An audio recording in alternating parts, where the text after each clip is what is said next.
भुवनेश्वर आरंभ होइछि India and the Indian Ocean सम्मेलन। वैदेशिक व्यापार मंत्री सुषमा स्वराज यहाक उद्घाटन करी आतंकवाद दमन और सामुद्रिक संपद सुरक्षा उपर जोर देइछन्ति। सम्मेलन में केंद्र पेट्रोलियम मंत्री धर्मेन्द्र प्रधान, मुख्यमंत्री नवीन पट्टनायक प्रमुख जोग देइछन्ति। एथिरे विभिन्न राष्ट्रर प्रतिनिधि मध्य जोग देइछन्ति। एही सम्मेलन 3 दिन धरि चलिब। अर्थनीतिर विकास पई सामुद्रिक वाणिज्य अर्थात नील अर्थनीति उपर गुरुत्व देइछन्ति मोदी सरकार। एहाको आखिरे रखी नौ वाणिज्य कारोबार द्वारा द्विपाक्षिक संपर्क बढ़िबा सह सांस्कृतिक परंपरार आदान प्रदान करबा एही सम्मेलन मूल लक्ष्य रहिछि। एहा सामुद्रिक सीमा को सुरक्षा देबा नै एही सम्मेलन में आलोचना कराजिबो।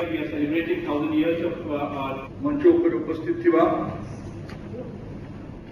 ओडिशा माननीय मुख्यमंत्री नवीन पट्टनायक महाशय। India's ancient trade linkages, including in the cotton trade with the countries of the Indian Ocean region and beyond, could well be a subject of a standalone in-depth study. The vast Indian Ocean region hosts over 40 states and nearly 40% of world population. It is vast and diverse, home to great cultures and holds immense opportunities for the future. Therefore, this region, which extends from African coast to West Asia, South Asia and Southeast Asia, and touches Australia, has been a focus of our foreign policy. The Indian Ocean, the name itself signifies the importance of India in the ancient maritime world. Odisha, or ancient Kalinga,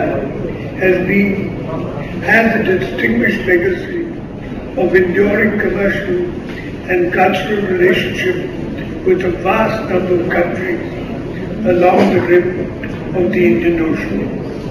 Our prominent maritime past has been authenticated by numerous and diverse excavated materials ranging from Kushan coins, Roman pottery fragments, Chinese ceramic shards, and even the depiction of an African giraffe in the timeless sculptures of the Sun Temple of Konark.